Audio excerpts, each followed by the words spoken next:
Enorme tensión entre Rusia y Ucrania. La guerra se recrudece. Este fin de semana se ha destruido el único puente que une la península de Crimea con Rusia. Desde Kiev no han reivindicado la autoría, pero todo apunta a que podrían estar detrás del atentado. El hundimiento del puente en Crimea solo ha servido para recrudecer la guerra, lo que ha provocado que Moscú haya ordenado atacar Kiev. Hoy la capital ucraniana está siendo bombardeada. Mueren 8 personas en nuevos ataques de Rusia contra Kiev, la capital de Ucrania. Cerca de 25 personas han resultado heridas, según las autoridades ucranianas, en nuevos ataques rusos a primera hora de este lunes. Algunos de ellos habrían sido ejecutados con drones kamikazes. Los proyectiles rusos han impactado contra el centro de la ciudad y como respuesta a los sistemas de defensa aérea que están operando en la región. El alcalde de Kiev ha pedido a todos los presidentes que permanezcan en los refugios. La capital ucraniana ha sido atacada en numerosas ocasiones, aunque los de este lunes son los peores ataques desde hace varios meses.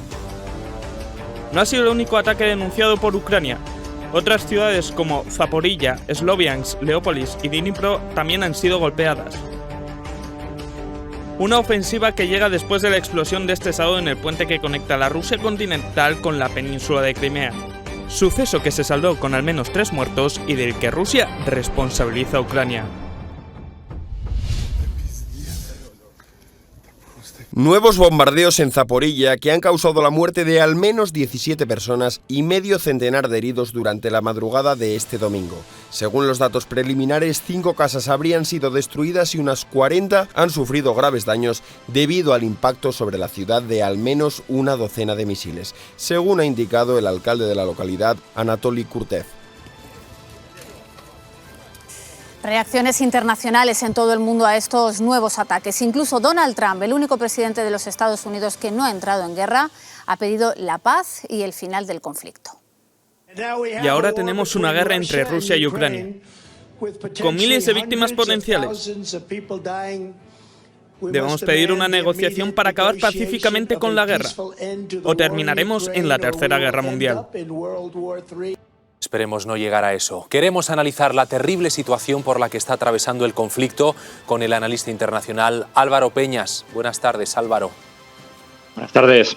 Gran tensión en los últimos días entre Rusia y Ucrania. Este fin de semana se ha destruido ese único puente que une la península de Crimea con Rusia. ¿Se sabe algo sobre la posible autoría? ¿Hacia dónde apuntan las miradas? Todo apunta a Ucrania, lógicamente, a que es una operación ucraniana. Pero hay que tener cuidado en cómo definir lo que ha pasado con este puente, ¿no? Porque antes habéis dicho la palabra atentado.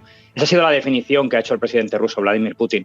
Pero un ataque contra un puente es un objetivo militar legítimo, por lo tanto, llamarlo atentado no es correcto. Podríamos llamar atentado criminal la respuesta rusa, ¿no? Con esos ataques indiscriminados contra objetivos civiles. Hubo una primera versión que se dio también en algunos medios rusos hablando de que había sido una explosión fortuita, pero evidentemente ha sido un ataque en condiciones. Se habla de drones navales, pero de momento no está muy claro cuál ha sido el método utilizado por los ucranianos para hundir este puente, que es otro golpe más a la credibilidad de Rusia y de su presidente Vladimir Putin. Pero buenas tardes. Hoy mismo Moscú ha mandado bombardear Kiev. Hacía meses que no se bombardeaba el centro de la ciudad. ¿Hasta qué punto se podría recrudecer de nuevo la guerra y con qué consecuencias? A ver, esto no es la primera vez que sucede, es decir, que ante un ataque ucraniano hay una respuesta de este estilo por parte de Rusia, ¿no? No solamente atacar, como ellos dicen, las estructuras del país, sino también atacar objetivos civiles, ¿no?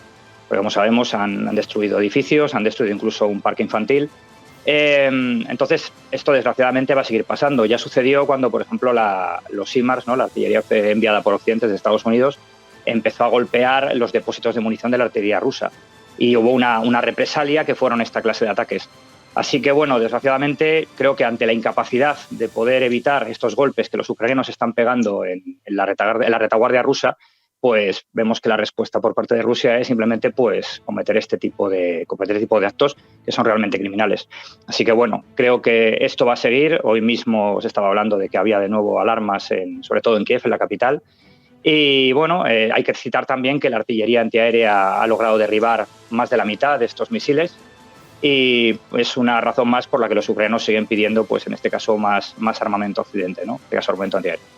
Álvaro, ¿qué papel juega Occidente y el resto de países? ¿Cuáles están siendo las reacciones internacionales? Por ejemplo, Donald Trump, le hemos escuchado, se ha pronunciado para pedir la paz. Bueno, la reacción, lógicamente, es mostrar un mayor apoyo a Ucrania. Lo que dice Trump tiene mucho sentido en el sentido de que porque él fue el único presidente, como bien habéis dicho, ¿no? que no entró en ninguna guerra. Y él sí sería, él lo dijo en un momento dado, que Vladimir Putin nunca se habría atrevido a hacer lo que ha hecho con Ucrania si hubiera sido el presidente.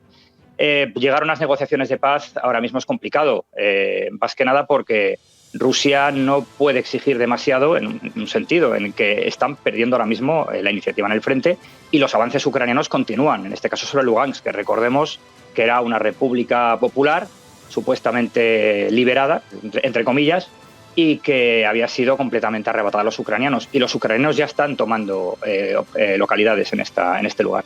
Por lo tanto, es muy complicado poder llegar a una negociación que pueda satisfacer, desde luego, los motivos por los que Rusia empezó la guerra. Álvaro, es inevitable que te haga esta pregunta, y es que ante nuevos ataques crueles, además, a los que nos estamos enfrentando, nos están llegando estos últimos días, ¿no?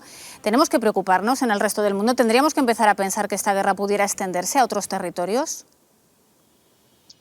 Bueno, esa posibilidad siempre ha existido, desgraciadamente. También es cierto que ahora mismo Rusia se encuentra en una situación en la que difícilmente puede ampliar su capacidad militar. Es decir, hemos visto lo que ha pasado con el conflicto entre Armenia y Azerbaiyán.